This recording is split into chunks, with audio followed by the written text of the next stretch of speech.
We've taken a look at how to identify vectors using their components and how to compute their magnitudes. Now we're going to look at how we can combine more than one vector together. We'll see as we talk through these vector operations that vectors combine naturally through addition, subtraction, and scaling, and that these operations model real-world motion and forces.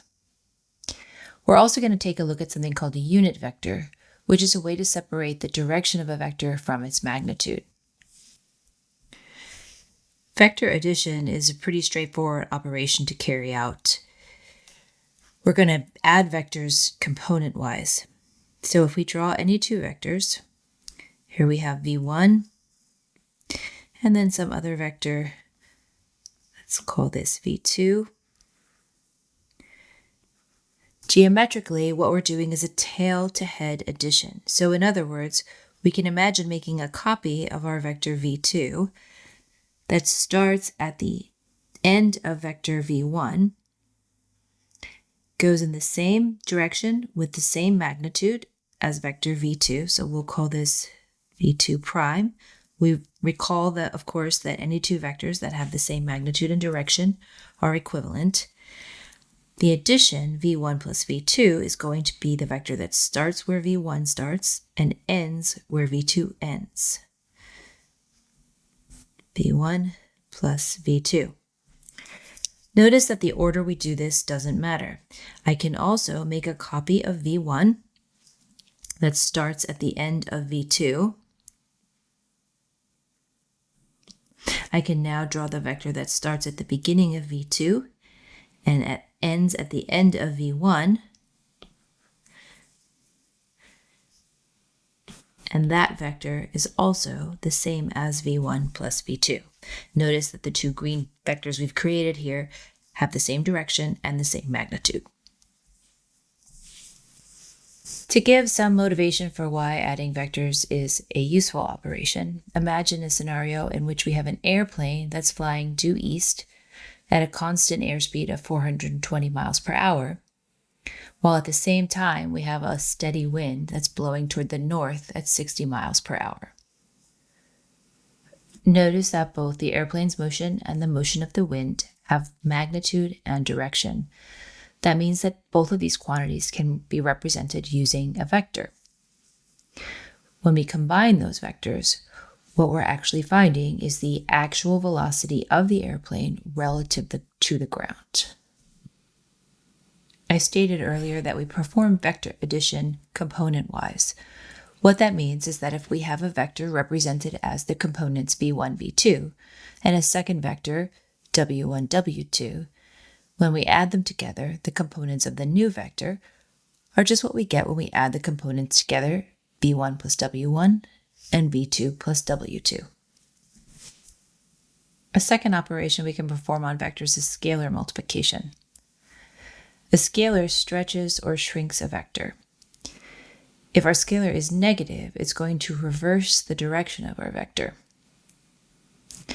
The magnitude of a vector is going to scale by the absolute value of any scalar we multiply it by. To understand why we might want to multiply a vector by a scalar, we can consider that a scalar multiple of a velocity vector would indicate that speed has changed or that we've reversed direction. Similarly, a scalar multiple of a force vector would indicate a change in the strength of that force. Like vector addition, scalar multiplication is component-wise. So if we have a scalar c and we multiply it by the vector whose components are v1 and v2, the resulting vector is just the vector c times v1 and c times v2. Our last concept to master here is the idea of a unit vector. So a unit vector is any vector that has a magnitude of 1. Because the magnitude is 1, it's going to encode direction only. We can use unit vectors in order to build any vector that we want with a given direction. For any given vector v, to construct its corresponding unit vector v hat, we can just take v and divide by the magnitude of v using our rule for scalar multiplication. Let's take a look at adding the two vectors v equals 2, -1 and w equals -3, 4. First, let's do this geometrically so that we can convince ourselves that the component-wise addition, which is much simpler, is going to give us the exact same answer. So we're going to draw the vector v, which is 2, -1, right here. And then we'll draw in the vector w, which is -3, 4. Right here. And we know that adding them means moving them tip to tail. So I'm going to make a copy of w that starts at the end of v. It's going to have the same magnitude and the same direction. In other words, it's going to move a quantity of 3 to the left and 4 up from the end of v. Our sum is then the vector that starts at the beginning of v and ends at the end of our copy of w. So this green vector here represents v plus w. Should be using vector notation for those. And we can see that it is the vector -1, 3. Now let's look at the component-wise version.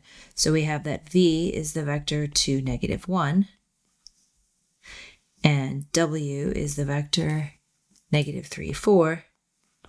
So that v plus w is going to be 2 minus 3, -1 plus 4, which is in fact the same one that we see geometrically, -1, 3.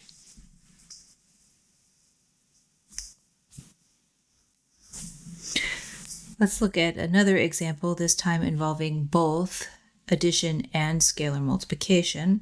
So we have the same vectors. V is 2, -1, and w is -3, 4. And our goal is to find 3v minus 2w. So let's look at 3v. This is going to be a vector that has the same direction as v, but is 3 times the magnitude. And we know we can get that by multiplying the components of v by 3. So that is going to be the vector 6, -3. Similarly, -2w is going to be a vector that is twice as long as w and in the reverse direction. So it is going to be the vector 6, -8. When we combine those, 3v minus 2w, we're going to add those components and we're going to get the vector 12, -11.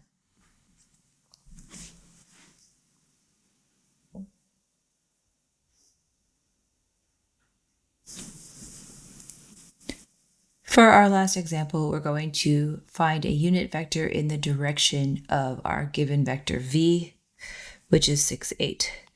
So we know that our unit vector, v hat, is going to be the vector v divided by the magnitude of v. So we have to find the magnitude of v. Well, we know that that is the square root of the squares of the components, so the square root of 6 squared plus 8 squared, which is the square root of 100, which is 10.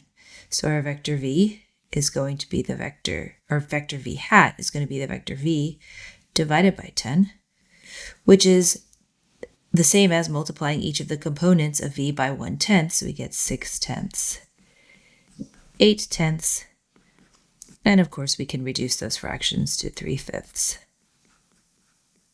4/5. And let's just do a quick double check. Let's look at the magnitude of v hat.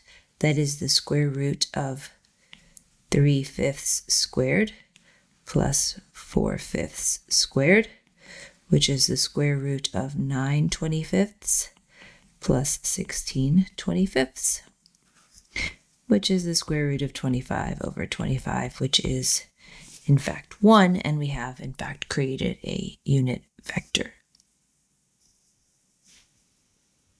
All right, we'll do a quick summary of what we've learned here. We know that vector addition can be used to combine the effects of two vectors. Scalar multiplication is going to control both size and direction. Direction in the sense that we can reverse the direction of a vector using a scalar. Unit vectors are designed to isolate the direction, given that they all have magnitude of 1.